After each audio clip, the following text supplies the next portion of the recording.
사람이 자신의 신분을 정확하게 알고 살아가는 것, 그리고 본분을 정확하게 알고 살아가는 것은 굉장히 중요한 일이고 또 복된 일입니다. 그러나 그것은 사실 그렇게 살기가 쉽지는 않습니다. 그러니까 자신의 본분, 우리가 그걸 다른 말로는 사명이라고, 사명. 내게 맡겨주신 사명이 무엇인가? 신분은 뭡니까? 내 자신이 누구인가를 아는 거죠. 그런 면에서 최근에 있었던 대통령 탄핵 사건은 우리에게 많은 교훈을 주고 있습니다. 그러니까 우리가 감당하지 못할 일이 있고 감당할 수 있는 일이 있는데 우리 그것에 대한 구별이 좀 부족하다는 거죠. 정말 우후죽순이라는 말이 딱 어울릴 만큼 대통령 후보자들이 지금 굉장히 많이 등장했습니다. 물론 그들 중에 이제 당내 경선을 통해서 후보자가 골라내지겠습니다만은 우리가 그런 과정을 보면서도 참 자신의 본분과 신분을 잘 알지 못하는 사람들이 많다라는 것을 볼 수가 있습니다. 세례 요한을 통해서 우리가 본받아야 될 점이 뭐냐면, 요한은 자신의 신분을 절대로 망각하거나 또는 신분을 넘어서지 않았다는 거예요. 그는 자신의 정체를 누구보다도 분명하게 알았거든요. 그가 엘리야의 심정을 가지고 왔고 이사야의 예언처럼 광야에 외치는 소리로 왔고 또 하나님의 어린 양을 소개하는 안내자로 왔다라는 이 본분을 그는 잊어본 적이 없습니다. 그러니까 우리가 그런 면에서 요한은 우리의 모델이 되기도 하고 또 우리가 본받아야 될 대상이라고 볼 수 있다라는 것입니다. 그래서 요한은 사실 6개월이라는 짧은 기간 동안만 사역을 했죠. 그러니까 준비 기간이 오래였고 6개월입니다. 그러나 그는 이와 같이 짧지만 굵은 사역을 통해서 하나님께 인정을 받았던 그와 같은 사람이라고 볼 수 있습니다. 그러면 오늘 본문을 통해서 우리가 요한을 통해서 나타난 사역자의 올바른 자세가 무엇이겠는가? 오늘날 직분자들의 올바른 자세가 무엇인가를 우리가 함께 생각을 해야 되겠다고 하는 것입니다. 먼저 29절에 보면 직분자는 기쁨이 충만해야 된다고 하는 거죠.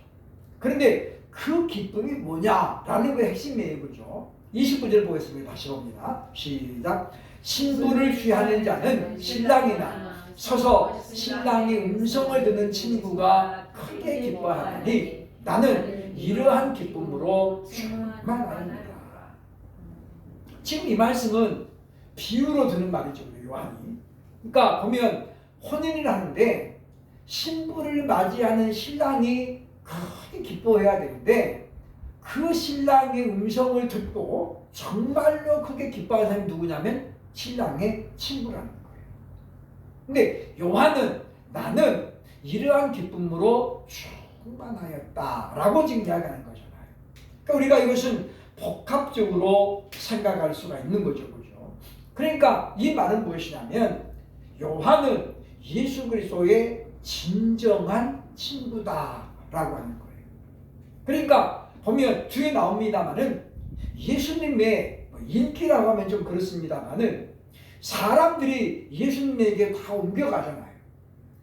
다시 말하면 세계 요한을 따랐던 무리들이 다 옮겨가는 거예요. 그런데 바울 요한은 뭐라고 그럽니까? 나는 이러한 기쁨으로 충만했다. 그러니까 요한이 말하는 기쁨은 어떤 기쁨이냐면 하나님의 아들인 예수 그리스도가 영광을 받는 것을 보면서 크게 기뻐하는 거고 사람들이 예수 그리스도를 아는 것이 늘어나는 걸 보고 어떻게 해요? 기뻐한다는 거예요. 그러니까 오늘날 사역자들은 어때야 됩니까? 보면 성도들이 헌금 많이 하고 목사님 많이 챙겨드리고 이렇게 해서 기뻐하는 게 아니라 성도들이 예수님을 올바로 알아가고 정말 하나님의 사람으로 올바로 성장해 나가는 거 볼 때 기뻐해야 된다 그 말이에요. 그러니까 아침에도 말씀드렸지만은 우리 성도들이 서로 연합하고 또 힘을 모으고 그런 걸 보면서 기뻐해야 된다 그 말이잖아요. 그리고 우리가 기뻐하는 내용이 중요한 거예요. 내용이. 단순히 외적인 부흥이 일어나고 목사님의 차가 바뀌고 물론 그것도 중요한 일이긴 하지만 그건 어디까지나 뭐예요? 땅의 일이에요. 땅의 일. 이제 어느 때부터인가 목사님들을 판단하는 기준이 승용차가 됐습니다. 그래서 보니까 제가 요즘에도 좀 유심히 좀 봅니다만은 어렵다고 하면서도 차는 좋은 차를 끌고 다니는 목사님들이 많아졌어요. 그러니까 어렵다고 돈은 못 내면서 차는 좋은 걸 타고 다녀요. 그래서 제가 보면서 참 크기는 우리 차가 제일 크지만 우리 차 12명 타잖아요. 그죠? 우리 제일 커요. 그죠? 그런데 보면 참 보면 사람들이 굉장히 좀 모순적이다. 차를 좀 약한 걸 타더라도 그래야 되는데 오늘날은 뭐 자꾸만 사람들이 뭐냐면 육신의 기쁨, 땅에 속한 걸로 자꾸 어떻게 해요? 만족하려고 한다는 거예요. 그러나 요한이 말하는 기쁨은 그런 기쁨이 아니에요. 자신의 사례비가 높아지고 자신의 인기가 막 높아지고 그래서 기뻐하는 것이 아니라 오히려 뭐예요? 반대라는 거죠. 예수님의 영광이 올라가고 사람들이 예수님께 몰려가는 그걸 보고 뭐예요? 기쁨이 넘쳤다라고 지금 이야기하고 있습니다. 그러니까 오늘날 교회 사역자들은 직분자들은 어떻게 해야 돼요? 보면 자신의 뭔가가 이루어지는 것도 물론 중요하지만 더 우선되는 건 뭐예요? 교회가 부흥하고 성장하고 성도들이 잘 되고 누가 집을 샀다거나 그러면 그 사람의 기쁨보다 자기가 더 기뻐하는 이런 기쁨이 있어야 그것이 바로 직분자이고 사역자가 하셔야 될 올바른 자세다라고 볼 수 있다는 것입니다. 그래서 우리는 이와 같이 어떤 중심이 자기 자신이 되면 안 되고 땅의 것이 되면 안 되고 물질 것이 되면 안 됩니다. 두 번째 뭐라고 얘기합니까? 자신의 역할을 올바로 알고 행해야 됩니다. 30절 보겠습니다. 시작. 그는 흥하여야 하겠고 나는 쇠하여야 하리라 하니. 요한의 이 말씀은 요한의 본 모습을 가장 잘 설명하는 그런 말씀입니다. 세상에 나는 이제 망해야 되고 예수님이 흥해야 됩니다 라고 말할 수 있는 사람이 과연 몇이나 되겠습니까? 사람들은 대부분 무엇입니까? 내가 흥해야 되고 당신은 망해야 돼. 우리 둘 중에 하나가 망해야 된다면 당연히 당신이 망해야지. 우리는 그렇게 생각하잖아요. 그런데 오전에도 보았습니다마는 바락이 분명히 두보라와 함께 가면 자신의 상급이 없어진다는 것을 알았어요. 그렇죠? 그럼에도 불구하고 여선지자인 드보라의 도움이 바락에게는 절대적으로 필요했기 때문에 그래서 뭐요? 굳이 상은 내가 못 받아도 됩니다. 나는 어쨌든 이 지금 가나안 왕으로부터 이스라엘을 구원해내면 나는 그것으로 충분하다는 거죠. 그러니까 상에 대한 욕심이 없는 거예요. 그러면 이 바락이 상이 막 너무 많아가지고 우리 집에 상 트로피 돌 때도 없어요. 그런 사람이겠어요? 전혀 아니에요. 왜냐하면 이 바락은 여기서 나오고도 안 나와요. 사사기 5장에만 나오지 뒤에 가서도 안 나와요. 그러니까 무슨 이야기냐면 바락은 자신의 어떤 명예, 자신의 어떤 영화로움보다도 나라를 생각하는 마음, 하나님의 뜻을 이루고자 하는 마음이 훨씬 더 컸다라고 하는 것입니다. 그런 의미에서 요한은 같은 마음을 가지고 있다는 거죠. 그래서 예수님이 흥하고 나는 이제 쇠하여야 된다. 이 말은 무슨 말이냐? 다시 말하면 내가 이제 죽어야 예수님이 산다는 거예요. 그러니까 우리는 어때? 우리가 자꾸 내가 안 죽으니까 문제가 일어나는 거예요. 내가 안 죽으니까. 그래서 보면 우리는 하나님 앞에 자기를 내려놓는 연습, 자기를 죽이는 연습을 매일 해야 돼. 그래서 바울은 나는 날마다 죽노라. 그 말이 무슨 말이에요? 바울이 안 죽으면 바울의 인기는 올라가죠. 바울의 명성은 올라가요. 그러면 사람들은 누구만 바라봅니까? 바울을 바라보는 거예요. 그러니까 예수님을 바라보게 해야 되는데, 그러니까 세례요한이 대단하다는 무엇입니까? 자기를 바라보는 시선을 예수님을 바라보도록 어떻게 자꾸만 그렇게 끄는 거예요. 내가 주인이 아니고 예수님이 주인이야. 벌써 한 20년이 넘었습니다만은 대장금이라는 드라마가 있었죠, 그죠? 옛날에 참 인기가 굉장히 많았던. 그런데 대장금이라는 인기가 올라가면서 주인공보다 조연의 인기가 너무 올라가는 거예요. 당시 한상궁이라고 하는 탤런트 양미경 씨잖아요. 워낙에 단아하고 동양적인 그런 미를 가지고 있는 반면에 대장금을 자꾸 알게 모르게 도와주는 역할 때문에 이 보면 주연 대장 장금이보다도 한상궁 인기가 너무 올라가는 거예요. 그래서 당시 연출자가 고민을 했답니다. 아 이거 주인공과 조연하고 바뀌었다. 그러면 앞으로 이 주인공이 끌어갈 힘이 약하다는 거예요. 그래서 감독이 고민을 하고 하다가 그래서 원래는 한상궁이 오래 살아야 되는데 중간 일찍 죽어요. 그래서 드라마에서 하차하는 거잖아요. 그러니까 그때 당시 사람들이 한상궁 살려주세요. 막 그런 댓글들이 굉장히 많았대요. 그런데 진짜 주인공은 끝까지 가야 되잖아요. 그래서 이게 주인공을 살리기 위해서 어쩔 수 없이 한상궁, 주인공보다 인기가 많은 한상궁을 중간에 조기 하차시켰다라고 하는 거예요. 그러니까 마찬가지입니다. 오늘날 유명한 분들 보면 자기 이름이 너무 높아가시잖아요. 그래서 어떤 분은 악수 한번 하고는 3일 동안 손도 안 씻었다. 그분의 그 채취, 그분의 향기 이런 거 오래도록 갖기 위해서. 이게 뭐가 되는 거예요? 이게 잘못되면 우상숭배가 돼요. 그러니까 우리가 존경과 숭배의 차이는 백지장 한 장 차이예요.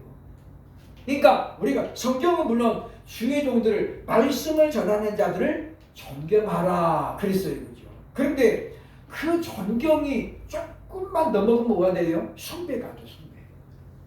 그럼 숭배가 되면 뭐예요? 그건 우상인 거예요, 우상. 그래서 우리는 존경과 숭배의 경계선을 잘 지켜야 돼요. 그래서 내가 지금 하는 것이 존경인지 숭배인지 간단해요, 그죠? 뭐냐면 내가 뭔가를 내 선에서 할 수 있는 만큼만 하면 존경이에요. 근데 거기서 오버했다. 예를 들어서 목사님 요번에 생신인데 내가 뭐 하나 해주고 싶다. 그런데 내가 충분히 할 수 있는 범위에서 하면 존경이에요. 근데 몰래 빚을 내가지고 해가지고 하는 건 뭐예요? 그건 숭배예요, 숭배. 그러니까 그걸 우리가 잘 생각해야죠. 그러니까 우리가 그런 면에서 우리는 생각을 잘 해야 된다. 그래서 사람들이 인기가 많아지면 예수님보다 어떻게 해요? 자꾸 자기를 내세우죠. 물론 그것이 반드시 나쁘다고 보기는 어렵지만 신문에 보면 어떤 분들은 부흥의 일정이 그냥 막 쫙 소개되는데 앞으로 할 것만 한 게 아니라 3년 전부터 있었던 거를 다 씻는 사람이 있어요. 나 이렇게 잘 나가는 사람이야. 이거죠, 그죠? 그러니까 지나간 일은 잊어버려야 되는데 그게 뭐예요? 광고잖아요, 광고. 나 이렇게 대단한 사람이고 나 이렇게 전국을 돌아다니는 사람이다. 그러니까 그런 면은 우리가 굉장히 조심해야 된다라고 하는 거예요. 그래서 예전에 전주에서 제 친구 목사님이 이제 전주에서 목회할 때에 그렇게 유명한 분을 부목사를 이제 모시려고 했대요. 이분이 오셔가지고 열정적으로 말씀을 전하면서 성도가 한 명만 있어도 저는 부르면 갑니다. 정말 어떤 교회는 가니까 목사님하고 사모님밖에 없는데도 저는 주의 부르심을 알고 갔습니다. 그래가지고 이분이 은혜를 받은 거예요. 자기도 개척교회 하는데. 그래서 이제 집회 끝나고 나서 전화했대요. 그죠? 목사님, 우리 교회 한번 오시라고. 그랬더니 첫 마디가 몇 명이나 모입니까? 그러더라는 거예요. 분명히 엊그저께 광고할 때 뭐라고 했어요? 한 명만 있어도 갑니다. 그랬는데 딱 딴소리 하는 게 몇 사람 모입니까? 두 번째가 뭐예요? 사례비는 얼마나 책정됐습니까? 그리고 물어보더니 일정이 안 맞아서 못 가겠습니다. 그래서 이분이 여기까지 올라오는 거를 목사니까 차마 말을 못하고 그냥 끊었대요. 근데 이분이 그런 이야기를 잘 안 하는 편인데 우리 만났을 때 그 이야기를 하는 거예요. 아무개 목사 아주 이 인격이 딴판이다. 말과 행동이 다르더라. 그러니까 그렇게 뭡니까? 사람들 앞에서 막 하는 건 뭐예요? 자기를 그만 사람들이 그걸 보면 뭐라, 야 우리 목사님 대단하구나. 저렇게 유명하신 분이 아니 부분만 있는데도 갖다 내는 게 얼마나. 근데 뭐 그게 다 거짓이라는 거예요. 그러니까 우리가 보면 요한이 지금 뭡니까? 자신의 역할, 자신의 사명을 올바로 알고 있었다고 하는 건 뭐냐면 자기는 어디까지나 예수님을 소개하는 사람이에요. 그러니까 요한으로 하여금 많은 사람들이 예수님을 믿게 하려는 것이 뭐예요? 요한의 사역이었다는 거죠. 그래서 이것이 바로 예수님이 요한을 칭찬한 이유이기도 합니다. 마태복음 11장 11절 보겠습니다. 시작. 내가 진실로 너희에게 말하노니 여자가 낳은 자 중에 세례 요한보다 더 큰 이가 일어남이 없도다. 그러나 천국에서는 극히 작은 자라도 그보다 크니라. 그러니까 지금도 세상은 무조건 출세하는 사람만 기억하는 게 아니에요. 그죠? 오히려 최고의 자리에 못 올라가도 자신의 역할에 충실한 사람을 오래도록 기억하잖아요. 그러니까 우리는 요한을 보면서 예수님이 그를 왜 이렇게까지 칭찬했을까? 그가 사역 기간이 겨우 6개월이에요. 그죠? 짧은 시간이에요. 그럼에도 불구하고 칭찬했던 것은 요한은 자신의 본분을 절대로 망각하거나 또는 뭐예요? 그 본분을 넘어가지 않는다는 것입니다. 세 번째, 사역자가 가져야 될 또 하나의 자세는 무엇이냐? 자신의 출신을 아는 것. 다시 말하면 자신의 신분을 아는 것입니다. 31절 보겠습니다. 시작. 위로부터 오시는 이는 만물 위에 계시고 땅에서 난 이는 땅에 속하여 땅에 속한 것을 말하느니라. 하늘로부터 오시는 이는 만물 위에 계십니다. 요한은 오늘 31절을 보면서 보면 위로부터 오시는 자와 땅에서 난 자, 즉 위로부터 오시는 분은 누구예요? 예수 그리스도이고 땅에서 난 자신을 비교하고 있는 거죠. 그러니까 예수님과 요한을 비교해요. 그러면서 이렇게 말하죠. 그렇죠? 예수 그리스도는 만물 위에 계시는 분이다. 그러나 자기는 뭐예요? 자기는 나는 땅에 속했다는 거예요. 물론 그는 하나님 나라를 절대적으로 확신하고 하나님 나라를 기업으로 받은 사람이죠. 그러나 아직은 뭐예요? 육신을 입고 있기 때문에 땅에 속한 자예요. 땅 위에 발을 딛고 살아가기 때문에 어떠한 유혹이라든가 이런 것들이 있을 수 있다는 거죠. 그래서 요한은 말합니다. 자신은 땅에서 난 자다. 그러니까 언제든지 실수할 수 있고 허물도 있을 수 있다는 거예요. 연약한 자인 것을 지금 말하는 것입니다. 그러나 예수님은 누구라는 거예요? 지금 하늘로부터 오시는 이라. 그러면서 만물 위에 계신 하나님이라고 지금 소개를 하고 있습니다. 칭찬이라고 하는 것은 장단점이 뚜렷하게 있습니다. 덕이 될 수도 있고 그 다음에 뭐예요? 칭찬이 될 수도 있어요. 칭찬은 덕이 될 수도 있어요. 그래서 우리가 이 발달 심리학에서 보면 지나친 칭찬은 오히려 덕이 된다라고 이제 이야기를 하고 있는 것을 봅니다. 그래서 칭찬은 어떤 특징이 있냐면 첫째는 긍정적인 행동을 강화하죠. 그래서 칭찬은 뭐예요? 코끼리도 춤추게 합니다. 그런 말이 있죠. 또 둘째는 자존감을 높이는 동기부여를 합니다. 그러니까 야, 너는 내가 보니까 충분히 가능성이 있어. 너 이거 잘하잖아. 그렇게 해서 이야기하면 뭐예요? 동기부여가 된다는 거예요. 그러나 칭찬은 뭐예요? 부작용도 있어요. 과도한 칭찬은 첫째, 개인의 내재적 동기를 훼손합니다. 그 무슨 이야기냐면 이 내재적 동기를 훼손한다는 건 뭐냐면 앞으로 더 뻗어나갈 수 있는 그런 사람을 주저앉힐 수 있다는 거예요.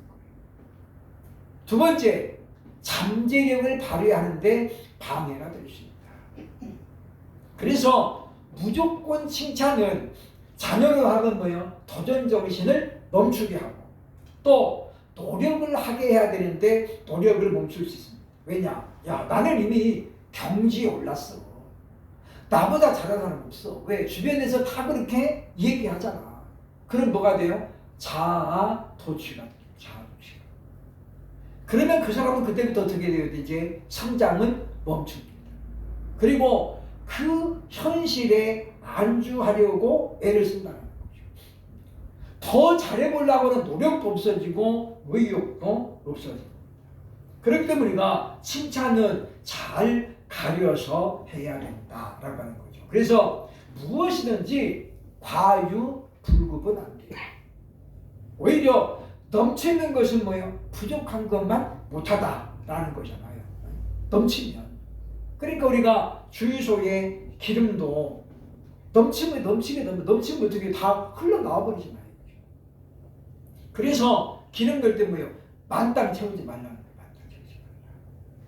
무게도 무게지만 까딱하다 어떻게 해요? 넘칠 수가 있기 때문이다 라고 하는 것입니다. 그래서 세례요한은 많은 사람들이 당신 누구냐? 라는 질문을 받았죠. 그때 세례요한은 뭐라고 합니까? 당신이 그리스도이냐? 라고 물을 때에 그는 단호하게 뭐예요? 나는 그리스도가 아니다. 그래서 자신에게 오는 시선을 차단시키는 거예요. 아니라는데? 그리스도가 아니래. 그리고 나서 뭐라고 하면 내 뒤에 오시는 이가 있는데 그러면서 뭐예요? 사람들의 관심을 요한이 아닌 자기 뒤에 오는 분에게 쏠리게 만드는 거예요. 그것이 조연의 역할입니다. 그것이 사역자가 가져야 될 자세 중에 핵심이라고 볼 수 있다라고 하는 것입니다. 그래서 우리가 다른 사람들에게 자신의 신분과 그리고 본분을 알리는 데는 용기가 필요한 거예요. 용기가. 아니요 라고 말할 수 있는 용기도 필요하다고 하는 것입니다. 거기서 그냥 어물쩡하게 넘어가면 뭐 우유부단하게 넘어가면 사람들이 뭐 이 사람이 보니까 겁을 안 하면 맞나보다 이렇게 될 수 있다는 거죠. 그래서 주의 종은 어디까지나 종일 뿐이에요. 어디까지나. 그러니까 성경에 보면 히브리서에 그런 말 나오죠, 그죠? 보면 또 종을 너무 잘해주니까 어떻게 종이 아들인 줄로 착각한다. 그런 경우가 있을 수 있어요, 그죠? 종인데 너무 잘해주다 보니까 뭐예요? 자기가 아들인 줄 알아. 이렇게 되면은 곤란하다라고 하는 거예요. 그러니까 우리는 잘해줄수록 뭐예요? 자신의 신분을 항상 되새겨야 돼요. 나는 하나님의 종이다. 하나님의 일을 하라고 하나님이 내게 삼으셨다. 우리가 늘 그것을 알아야 됩니다. 그러면 요한의 핵심 사역을 보겠습니다. 요한이 지금 예수님을 소개하는데 뭐라고 하고 있는가? 첫째, 예수님은 만물 위에 계시는 하나님이시다라고 말하는 거예요. 지금 요한이 예수님을 하나님이라고 직접적으로 말하지 않죠. 근데 뭐라고 그래 지금? 예수님을 이렇게 이야기하잖아요. 그죠? 그는 만물 위에 계십니다. 만물 위에 계십니다. 31절에 말하잖아요. 그러면 이 만물 위에 계신다라는 말의 의미가 뭐냐? 요한복음 1장 3절 보겠습니다.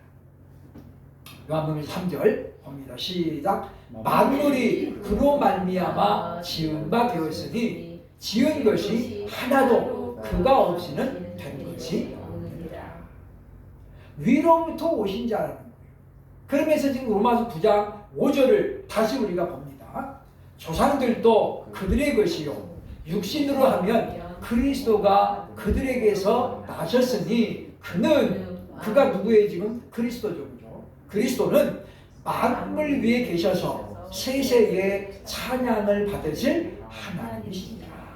아멘. 그러니까 지금 바울이 힘써서 하는 말이 뭐냐면 예수는 창조주이면서 하나님이시다 라는 거잖아요. 그거를 지금 누가 이야기하고 있는 거예요? 세례 요한이 이야기하고 있는 거예요. 예수님은 만물 위에 존재하십니다. 그 말은 유대인들이 들을 때는 뭘로 보는 거예요? 아, 그럼 하나님이신데? 이렇게 보는 거죠. 왜냐? 유대인들이 가지고 있는 생각은 뭐예요? 만물 위에 계시는 분 누구뿐이라는 거예요? 하나님뿐이라는 거예요. 그것을 지금 요한을 설명을 하고 있다라고 하는 것입니다. 그래서 우리가 예수 그리스도를 누군가에게 소개할 때는 분명하게 소개해야 돼요.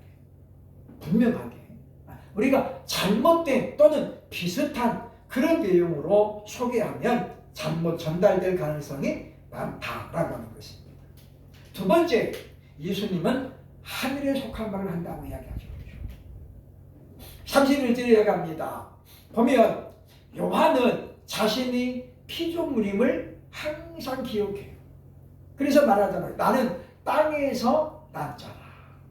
그래서 땅에 속했지만 예수님은 위로부터 오셨기 때문에 보면 그러잖아요. 그죠? 그분은 보면 하늘의 말을 한다는 거예요. 하늘의 말.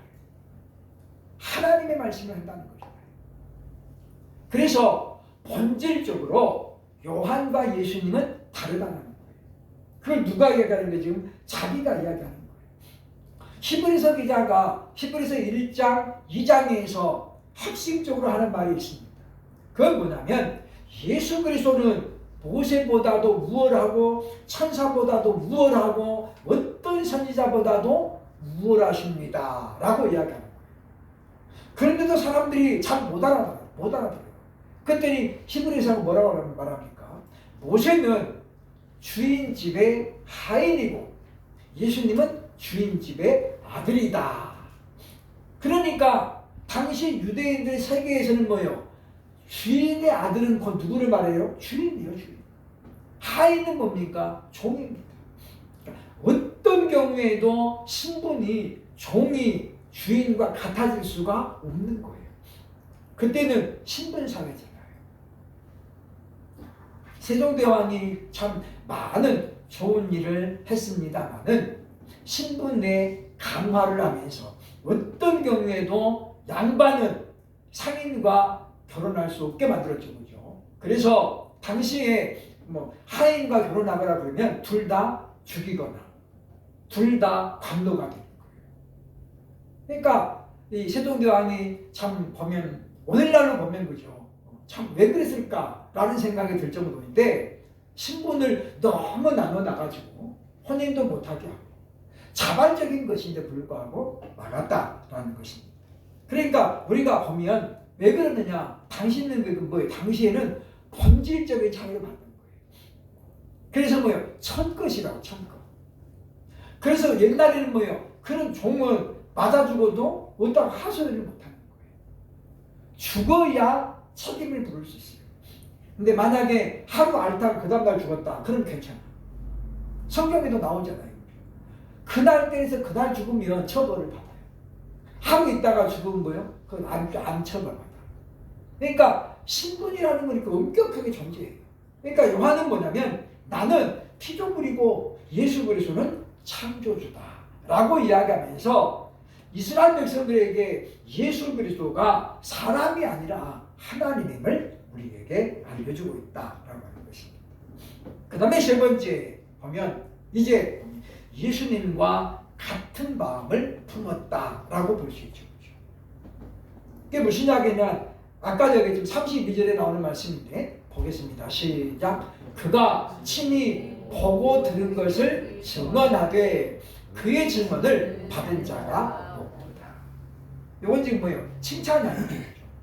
안타까운 마음을 지금 표출하고 있는 거예요. 왜 사람들이 예수님의 말씀을 듣고도 그걸 받아들이지 못하는가? 그런 안타까움이 요한에게 어떻게 해요? 그대로 있는 거예요. 왜냐하면 앞절에서 이야기했잖아요. 그죠? 요한복음 1장 10절, 11절에서 보면 세상이 그를 알지 못하였고 자기 땅에 오매 자기 백성이 영접하지 아니하였다. 요거는 사도 요한의 기록이죠. 그죠? 지금 요한복음 1장 10절, 11절은 사도 요한의 기록이에요. 그런데 그 마음을 가지고 지금 앞에 이야기한 게 누구예요? 지금 세례 요한이에요. 예수님이 그렇게 자신을 소개하되 그 증거를 받은 자 중에 믿는 자가 없었다. 그러니까 뭐예요? 안타까워요. 그러니까 우리들도 이런 마음을 가져야 되겠다라고 하는 것입니다. 그래서 하나님께서 미워하시면 우리도 미워해야 되고 하나님께서 원하시면 우리도 원해야 된다. 우리 생각, 내 기준이 중요한 게 아니에요. 하나님이 과연 무엇을 원하십니까? 우리가 그것을 먼저 알면 충분히 내려놓을 수 있습니다. 우리가 이제 보면 나눠졌다가 합치는 것이 참 어려워요. 그죠? 이번에도 우리 총회 하나가 합쳤는데 도로 깨졌어요. 왜냐? 서로 원하는 것이 안 맞았거든요. 그럼 합칠 때 뭐라고 그랬겠어요? 성령의 역사. 하나님의 뜻을 우리가 이제 이루게 됐습니다. 하나님께 영광. 그렇게 해놓고 불과 몇 달 만에 도로 깨졌어요. 그럼 깨질 때는 뭐라고 그러겠어요? 하나님의 뜻이 아니었습니다. 라고 말할까요? 그렇지 않죠. 그러니까 왜 그러냐면 우리가 예수님의 마음을 품으면 되는데 그게 안 되는 거예요. 내려놓지는 못하는 거죠. 총회장이 2명이면 합치면 뭐예요? 1명이야, 1명. 그럼 둘 중에 하나가 누가 그만둬야 되는데.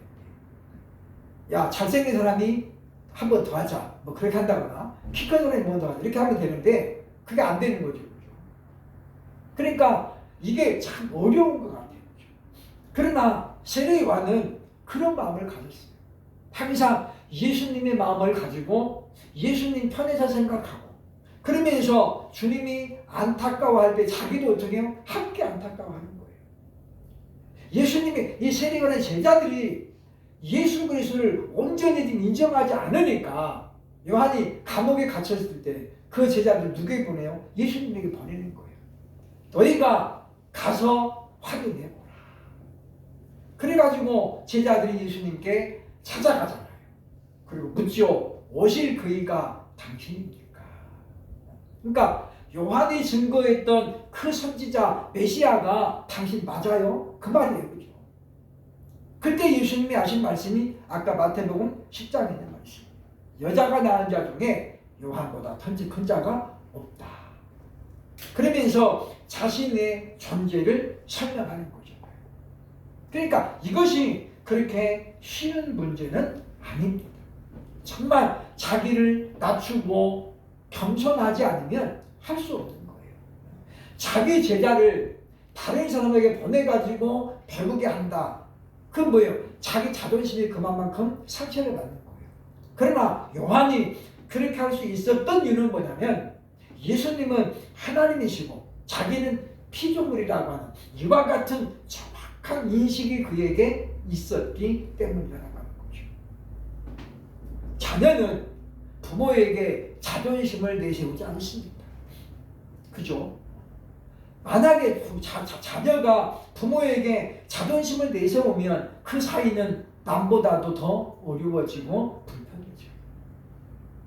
왜냐? 그는 자식과 부모는 뭐예요? 피로 맺어진 관계잖아요. 아무리 큰 잘못을 했어도 한번 용서받으면 끝나는 거예요. 그런데 우리가 그거를 잘 못한다는 거죠. 신비주의적으로 그러고 그래서 문제가 커집니다. 우리는 이 요한을 보면서 이와 같이 그가 자신의 한계를 분명히 알고 월권하지 않았다는 것, 경계를 넘어서지 않았다. 그런 모습들을 우리가 바라보면서 오늘날도 많은 사람들이 이와 같이 자신의 신분과 본분만 잘 알고 행한다면 교회는 다시 이제 또 존경받는 그러한 단체가 될 것입니다. 그러나 지금처럼 이와 같이 하나님의 뜻보다도 자기 이름을 드높이고 명예를 내는 이런 일들이 많아지면 어려워질 것이다 라고 하는 것입니다. 우리가 오늘 말씀 보면서 우리도 요한처럼 항상 자신의 신분, 나는 누구인가? 나는 하나님께서 임명하신 예방교회의 직분자다. 또 내 사명은 무엇인가? 우리 교회 직분자는 담임 목사를 잘 도와서 교회를 잘 운영되게 만드는 거예요. 내가 목사님보다 더 기도 많이 해가지고 영역에도 더 높아져야지. 이러면 안 돼요, 그죠? 그러면 우리 교회 못 있어요. 왜냐? 본인이 못 견디는 거예요. 담임 목사보다 말씀을 더 잘 알고 영역에 세면 못 있는 거예요. 그러니까 우리가 이 담임 목사는 한 명인 거죠. 그러니까 직분자들을 목사님을 잘 도와가지고 교회가 부흥하고 성장하고 더 건강한 교회가 되는데 우리가 힘을 모으는 거예요. 그래서 우리가 항상 이와 같이 신분을 알고 본분에 충실해서 요한처럼 우리 하나님 앞에 가실 때에 칭찬받을 수 있는 저와 여러분 될 수 있기를 주의 이름으로 축원합니다.